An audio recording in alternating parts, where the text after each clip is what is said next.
यहाँ पे है सपोज हमारे पास यहाँ पे है जिंक, हमारे पास है जिंक है, जिंक जो है ये एक मेटल है, ठीक, और इसको हम करेंगे रिएक्ट किसके साथ, H2SO4 के साथ।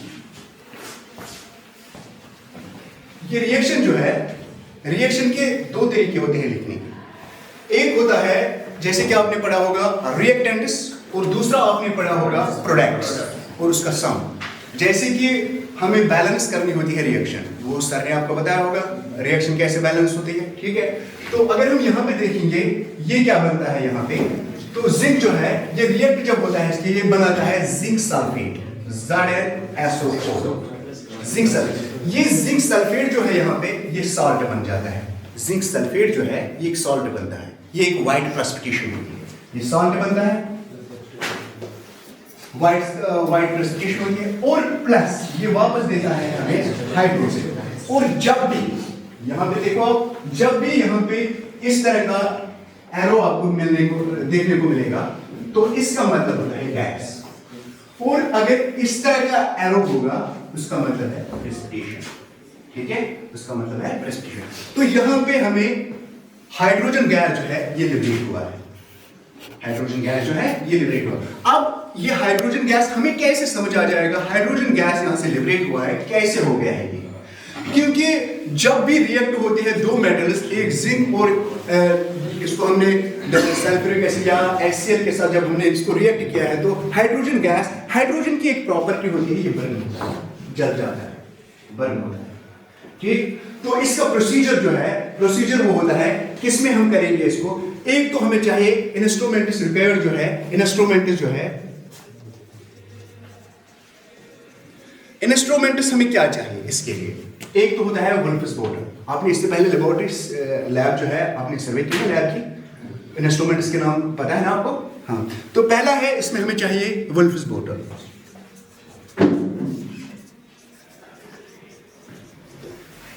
तो दूसरा हमें चाहिए गिलास स्ट्रॉ,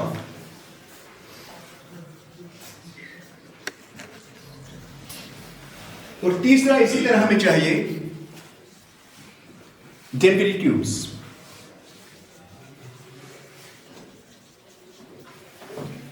और चाहिए हमें रबर कॉर्ड्स।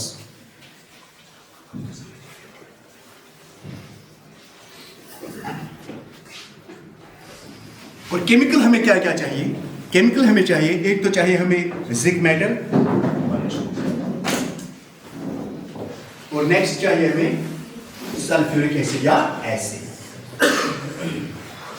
नाउ इसके बाद हम क्या करेंगे, हम प्रैक्टिकल में जाएंगे।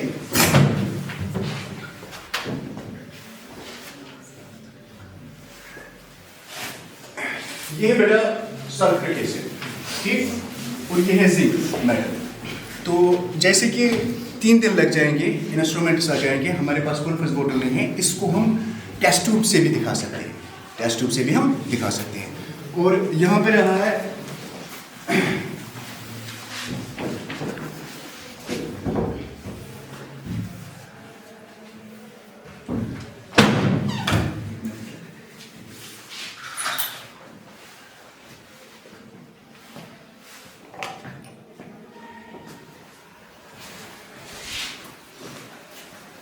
इसको क्या कहते हैं,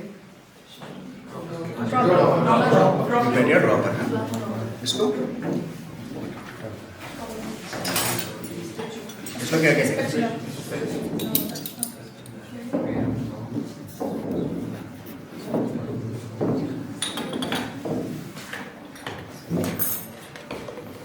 उसमें वाटर।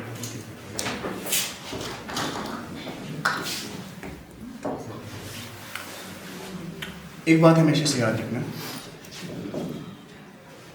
पानी में एसिड मिलाया जाता है, न कि एसिड में पानी मिलाया जाता है। याद रहा क्या मैंने बोला? क्यों?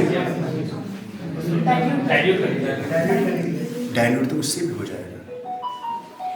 अगर हम पानी में एसिड मिलाएंगे या एसिड में पानी मिलाएंगे, आप तो समझे कि ये एक ही बात है, एक ही बात नहीं है। सर ने आपको पढ़ाया होगा एक्सोथर्मिक रिएक्शन और एंडोथर्मिक रिएक्शन के बारे में। एक्सोथर्मिक और एंडोथर्मिक पढ़ा है। एक्चुअली अगर हम जो एसिड है, एसिड में पानी मिलाएंगे तो एक्सोथर्मिक रिएक्शन हो जाएगी, ये बर्स्ट हो जाएगा, टूट जाएगा ये गिलास। ठीक है, तो यहाँ पे और एक प्रैक्टिकल देखने को मिलेगा आपको, वो है एक्सोथर्मिक रिएक्शन। यहाँ पे फोटोसिंथेसिस में एंडोथर्मिक होती है, यहाँ पे एक्सोथर्मिक। देखो बेटा, पहले हम क्या करेंगे, इसमें थोड़ा हम पानी डाल देंगे, थोड़ा सा पानी डाल दिया इसमें। अब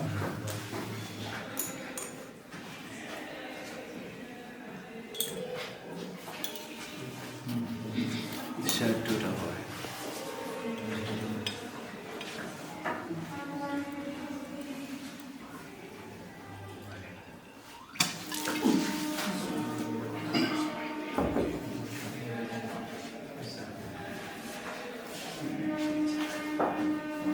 हाथ लगे इसको,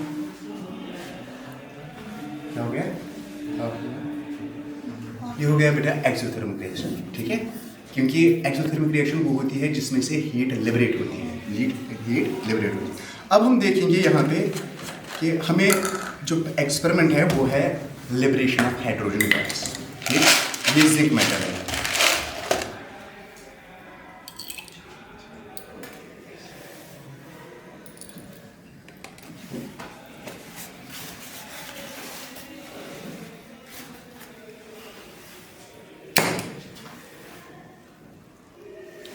हाइड्रोजन बर्न होता है हमेशा से, हो गया?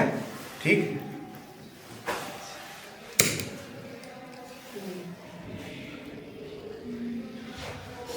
सो हमारा प्रैक्टिकल था how to make hydrogen gas by using sulphuric acid and zinc metal. ठीक है, यहाँ पे आपने देख लिया। ठीक,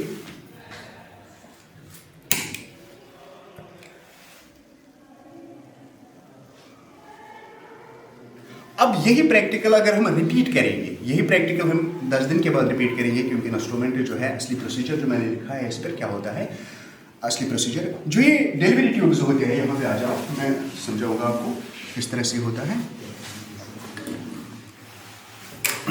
एक्चुअली जो वेटलेस बोतल होती है उसका शेप इस तरह से होता है।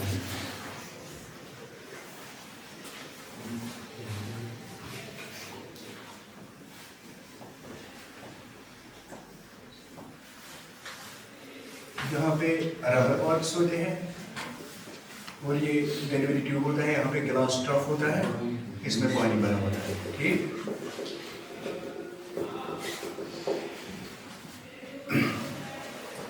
इसमें जब हम ऐड करते हैं, वैसे वही प्रोसीजर है जो मैंने टेस्ट ट्यूब में किया है। जब हम इसमें जिंक और हाइड्रोजन गैस, जिंक और सल्फ्यूरिक एसिड या हाइड्रोक्लोरिक एसिड को रिएक्ट करते हैं, तो ये जो गैस बनता है हाइड्रोजन गैस, ये यहाँ से लिबरेट होता है, इस टेस्ट ट्यूब के जरिए से ये पहुंच जाता है इसमें, इस गिलास टॉप में। मगर इसमें पानी भरा होता है, जो पानी इसमें भरा होता है, वाटर जो है ये फिल होता है वाटर से जब फिल होता है तो इसमें क्या, हमें कैसे पता चलता है कि फिर इसमें हाइड्रोजन गैस हो गया? इसमें बबल्स जानते हो आप, बबल्स, तो वो बबल्स जो है गैस की वजह से वो बबल्स इस तरह से रेज होती है। ठीक है, इस तरह से रेज होती है। और यहाँ पे भी हम इसको टेस्ट करते हैं बाय यूजिंग लाइटर या माचिस, तो ये भी यहाँ पे जल जाता है। तो इस तरह से प्रिपरेशन ऑफ हाइड्रोजन गैस होता है। नाउ अब अगर हम, हमारे पास ये जो रहा यहाँ पे, इसमें मैंने पहले ही बोल दिया था कि जो यहाँ पे जिंक सल्फेट जो है, यहाँ पे जो जिंक सल्फेट है, ये एक व्हाइट प्रेसिपिटेशन होती है, सॉल्ट होता है। मगर कौन सा सॉल्ट बना है यहाँ पे? ये जिंक सल्फेट, जिंक सॉल्ट बना है यहाँ पे, जिंक सॉल्ट। जैसे कि ये बन गया व्हाइट प्रेसिपिटेशन और ये हो गया जिंक सॉल्ट। ठीक है, ये हो गया जिंक सॉल्ट। नाउ ये जिंक सॉल्ट, अब यहाँ पे जो सॉल्ट बन गया है यहाँ पे, ये न्यूट्रल सॉल्ट है, ये एसिडिक सॉल्ट है या बेसिक सॉल्ट है? क्या होगा ये? क्यों ये एसिडिक सॉल्ट होगा?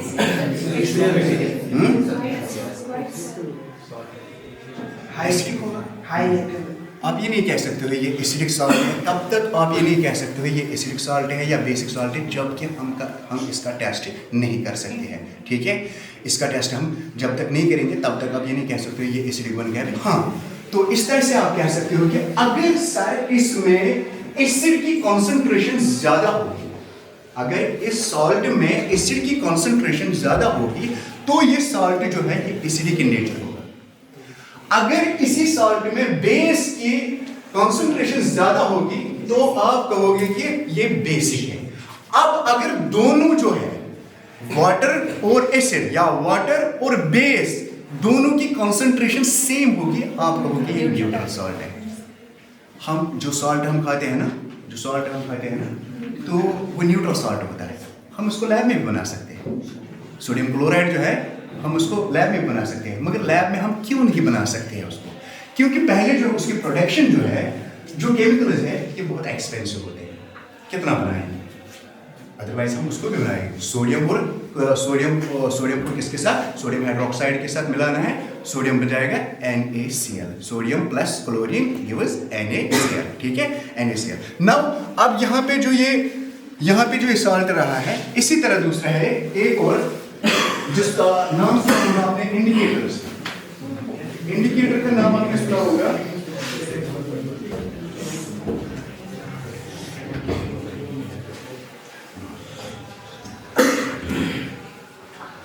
ये एक इंडिकेटर है बेटा, फिनोल्फथलीन।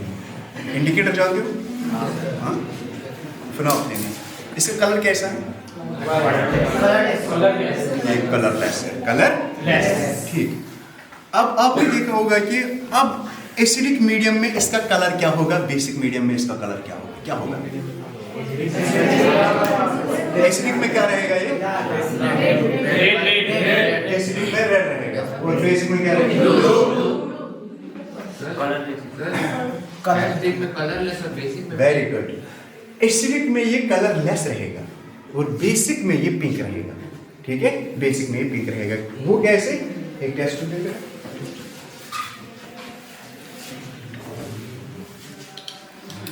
इस चीज को हम कहते हैं टाइट्रेशन।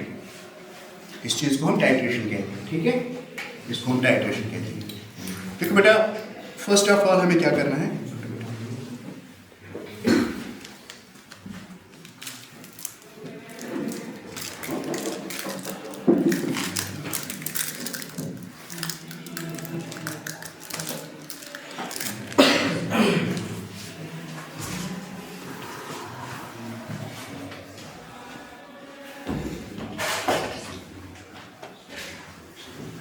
तुम लोग ऐसे खड़ी रहो कि सबको दिखे।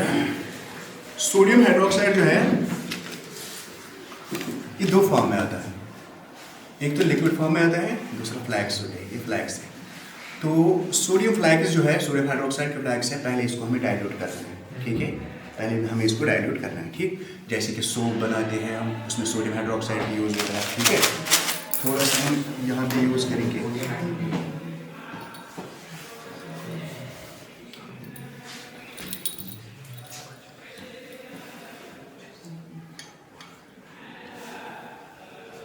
एसिड और बेस में क्या फर्क है?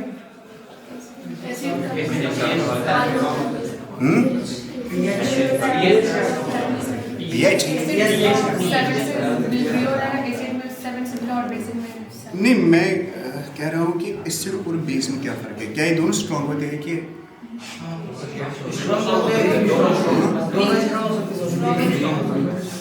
इसमें क्या ऐसा होता है जिससे हम इसको एसिड कहते हैं? H आयन्स, हाँ। और इसमें क्या होता है? OH नेगेटिव आयन्स, हाँ। सेम है, जितना ये कॉन्सेंट्रेटेड है, जितना ये स्ट्रॉन्ग होता है, उतना ही ये सोडियम हाइड्रोक्साइड में स्ट्रॉन्ग होता है। फर्क सिर्फ इतना है, इसमें OH नेगेटिव हाइड्रोक्साइड आयन्स होते हैं और इसमें H पॉजिटिव आयन्स। ये H पॉजिटिव आयन्स रिलीज करते हैं, मगर ये हाइड्रोक्साइड आयन्स रिलीज करते हैं, ठीक है, ये हाइड्रोक्साइड आयन्स रिलीज करते हैं, ठीक। तो ये बन गया हमारा सोल्यूशन, ठीक है। एक सोल्यूशन अगर हमारा ये बन गया है, तो यहाँ पे हम थोड़ा करेंगे इसको,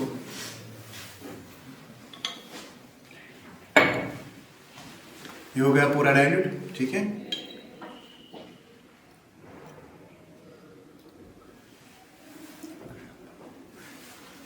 अब हम देखिए कि इंडिकेटर से इसको क्या हो जाएगा, ठीक।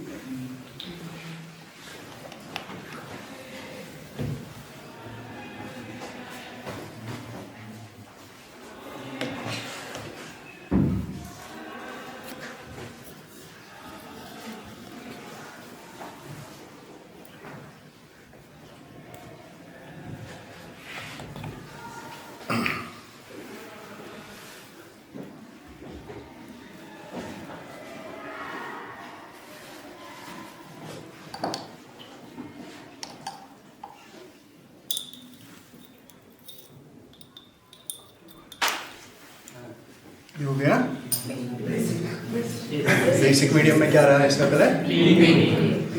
अगर ये बेसिक मीडियम में इसका कलर जो है पिंक रहा है, क्या ये न्यूट्रल हो सकता है? कलर तो इसका हो गया ऑलरेडी, अब जो कलर बन गया है इसका, तो ये न्यूट्रल हो सकता है, ये फिर ट्रांसपेरेंट हो सकता है। वाटर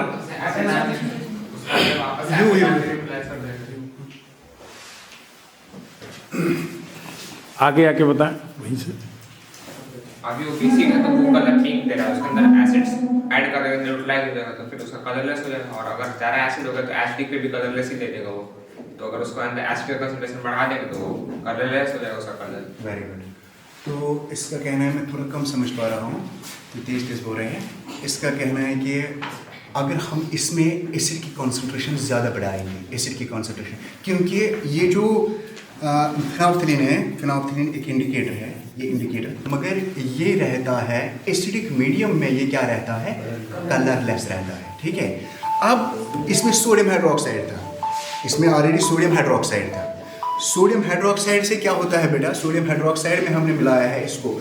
अब सोडियम हाइड्रोक्साइड और एसिड जब रिएक्ट होते हैं तो न्यूट्रलाइजेशन रिएक्शन उसको कहते हैं। न्यूट्रलाइजेशन रिएक्शन सुनिए ना, नाम सुना है ना? Neutralisation reaction in which acid react with the bases to form salt and is known as neutralisation. तो न्यूट्रलाइजेशन रिएक्शन में इक्वल कॉन्सेंट्रेशन में एसिड भी होता है और बेस भी होता है। अगर इसमें न्यूट्रलाइजेशन रिएक्शन, वहां पे भी न्यूट्रलाइजेशन रिएक्शन अगर हम कहेंगे एसिडिक मीडियम, एसिड ले जाए, अगर हम एसिड लेंगे H2SO4, सल्फ्यूरिक एसिड, बेस लेंगे हम सोडियम हाइड्रोक्साइड, पोटेशियम हाइड्रोक्साइड या कोई भी बेस लेंगे, ठीक है, तो न्यूट्रलाइजेशन रिएक्शन तो हो जाएगी, रिएक्शन तो हो जाएगी, साल्ट बन जाएगा। अब ये डिपेंड करता है कि किसकी कॉन्सेंट्रेशन ज्यादा है। अगर हमने यहाँ पे सल्फ्यूरिक एसिड जो है, it is also called as the king of chemical. Why? तो हाईली रिएक्टर की बात छोड़ो, रिएक्टर तो बेस में है। It is used in most of the industries for making products. Yes. So ये जो it's also called as the king of chemical, क्योंकि जो भी प्रोडक्शन होती है इसका इंडस्ट्रियल में बेस जो है, बेस यही बन जाता है। बेस जो है वो यही बन, बेस ये नहीं, बेस इसकी बात नहीं कर रहा हूँ मैं, इसकी बेस की बात नहीं कर रहा हूँ। जो भी चीज़, जिस चीज़ की भी प्रोडक्शन होती है इंडस्ट्री में, वहाँ पे सल्फ्यूरिक एसिड का यूज होता है। So the reason it is also called as the king of chemical. ठीक है, किंग ऑफ केमिकल। अब हमने यहाँ पे देखा है, यहाँ पे हमने कुछ फिनोल्फथलीन को इसमें ऐड किया है, तो इसका कलर जो है ये बन गया है, ये पिंक कलर का बन गया है। ठीक है, पिंक कलर का बन गया है। अब अगर हम इसके साथ एसिड मिलाएंगे, न्यूट्रलाइजेशन रिएक्शन हो जाएगी, न्यूट्रलाइजेशन रिएक्शन हो जाएगी। ठीक, न्यूट्रलाइजेशन रिएक्शन से क्या हो जाएगा? न्यूट्रलाइजेशन रिएक्शन से सॉल्ट बन जाता है। क्या बन जाता है? सॉल्ट बन जाता है। अब देखो बेटा, यहाँ पे हम थोड़ा ऐड करेंगे इसको।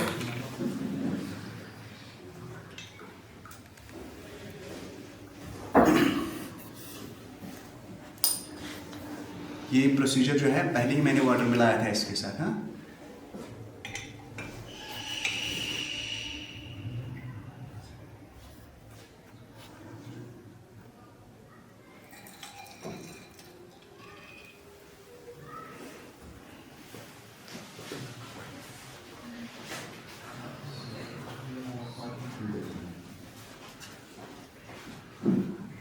हो गया कलरलेस? हो गया? अच्छा, इससे हो गया ना? मगर ये जो कलरलेस हो गया है ना बेटा, इसमें पूरी एक चीज़ है, ये सॉल्ट बन गया है। यहाँ पे सॉल्ट क्यों बन गया? क्योंकि ऑलरेडी हमने मिलाया था इसके साथ क्या? बेस मिलाया था, सोडियम हाइड्रोक्साइड मिलाया था। और जब सोडियम हाइड्रोक्साइड किसके साथ रिएक्ट होता है? एसिड के साथ, न्यूट्रलाइजेशन रिएक्शन हो जाती है। जब न्यूट्रलाइजेशन रिएक्शन हो जाती है तो उसमें से कुछ सॉल्ट बनता है। अब ये डिपेंड करता है वो सॉल्ट क्या है, वो एसिडिक इन नेचर होगा, बेसिक इन नेचर होगा या न्यूट्रल होगा। तो वो हमें पता कैसे चलेगा? अगर इक्वल कंसंट्रेशन होगी एसिड की भी और बेस की भी, इक्वल कंसंट्रेशन, तो वो न्यूट्रल सॉल्ट है। अगर एसिड स्ट्रॉन्ग होगा, बेस वीक होगी, तो एसिडिक नेचर होगा। अगर बेस स्ट्रॉन्ग होगी, एसिड वीक होगा, तो वो बेसिक नेचर। समझा गया? तो ये था, ये दोनों प्रैक्टिकल समझ आ गए आपको? दोनों प्रैक्टिकल समझ आ गए अच्छे से? अब आपको आएगा करना है इसका प्रोसीजर। जो पहला वाला मैंने दिखाया है आपको, liberation of hydrogen gas, how to make hydrogen gas by using sulphuric acid और जिंक मेटल। हाँ, इसको मैं रिपीट करूंगा मगर आफ्टर 3 या 5 डेज से, आफ्टर 3 या 5 डेज, क्योंकि कुछ इंस्ट्रूमेंट से जो आ रहे हैं वहाँ से, तो इस प्रैक्टिकल में दोबारा से फिर से दिखाऊंगा, ठीक है। ये केमिस्ट्री का प्रैक्टिकल था, ठीक है। ये समझ आ गए? इतना ही? इतना ही? अच्छा, मजा आ गया? ठीक है बेटा।